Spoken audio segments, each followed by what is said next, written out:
Hello, I am Kodili-nye. Yes, many people have been asking, is that the need for wasting a lot of energy in talking about new cities in Anambra State? Many people are saying, is that not election gimmicks? And that this is political talks that take 8 years to even have a foundation laid on it. So they say, why not do these things we are going to talk about? And you will see why we are talking about these things, and you will see the passion behind all those things. Because we are a pro-homeland channel geared towards getting our homeland moving in the right direction without favor of fear being misunderstood. So that's why we are here, and we cannot stop, because the journey we have begun a long time ago. This journey is bearing fruit, because some of our people are understanding that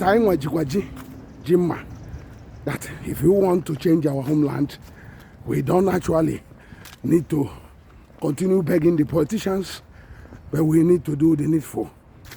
Either reawakening them or taking the whole development by force, because it is our homeland. The politicians are for elections. So anyway, before we continue, I'm so Kodili-nye, the son of the wonderful. Welcome back to another round of street vlogging, where we discuss issues pertaining our homeland consciousness, homeland development, Hakuluno, Amaroye Palia. That's what we are here, and that's what we are made to do. We are not chasing money, because we don't need money. This is a passion. This is like a hobby. That's what we are doing here.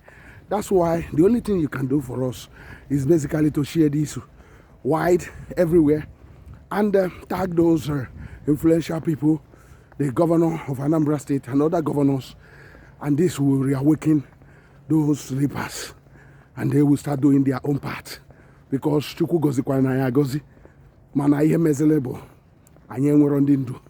That's a major problem or major challenge to our homeland development. That's why our people are moving like a sheep without a shepherd. Had we had a shepherd, I'm telling you, no one will rival us. Because those that are jealous of us know all these things, that we are people, they're really the Jews of the Africa. That's what I'm here to talk about.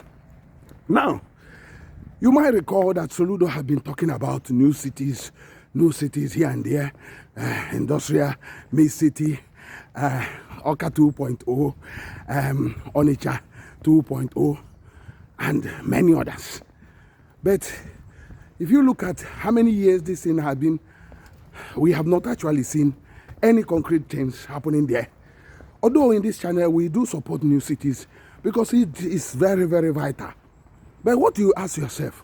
How about the cities that are already emerging? The organic cities that people, the investors are there already.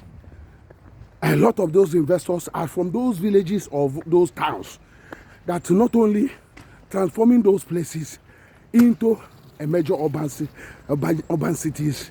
How about those cities? Had the government take notice of them? Had the government recognize the investment and help them to upscale it by the way of changing things? That's the question you'll be asking yourself. That in most of the countries that have leadership, immediately they saw how the development is moving, city emerging organically, what the government does is go and support them in policy formulation and critical infrastructure that will avoid slum development. So that's exactly what you'll be expecting. And you'll be asking yourself, is there so many of these cities in Anambra State? Basically, there are many of them. We have been talking about Nubi. There is Okija. You have major investors. There are many of them. That place is being transformed. You have Umuchuku. You have a man that, Dr. Maduka, Godwin Maduka, who vowed to turn that place into a city. And he has done what the government in Anambra State will have never done. He has actually basically brought development where you never expect it to happen. So meaning that we can do it, people can do it, only that the politicians are still asleep, they are still in deep slumber. Unless they wake up, these things will not go very far. So that's what we are talking about. We are fortunate to have a professor of economics as a governor in Anambra State.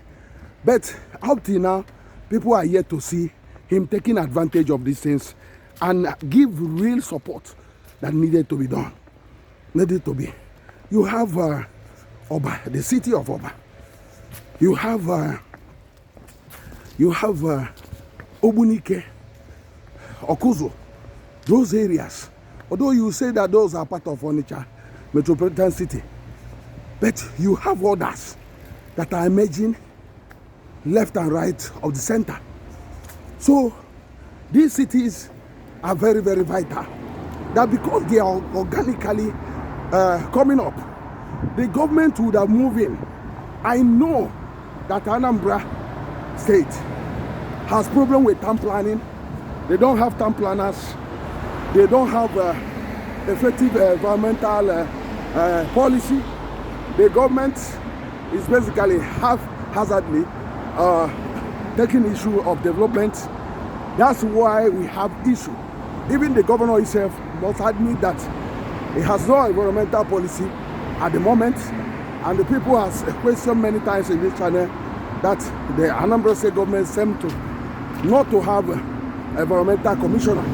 But most of the time I say to them they have somebody, but they said, can you actually come into that state and say there's somebody in charge of environment or any environmental policy? And the answer will be completely no. Because if you look at the state, you can, even the entrance of the state, you can see the mess in the road, the lack of planning, lack of beautification, the streets, the roads, very, very filled up with rubbish and garbages. And are you coming from Asaba? If you are coming from Asaba, you will be shocked the level of lack of town planning that has been the mess, the markets that have been messed, the environment near the river Niger, and many others. But the time has come that these organized cities we are talking about, those that are coming organically, the government should do something about it urgently. I don't know what you are thinking, but whatever you think, this is just a beginning. I think part one. I am still called the NYE, the son of wonderful. See you in the next one, and God bless you. Bye.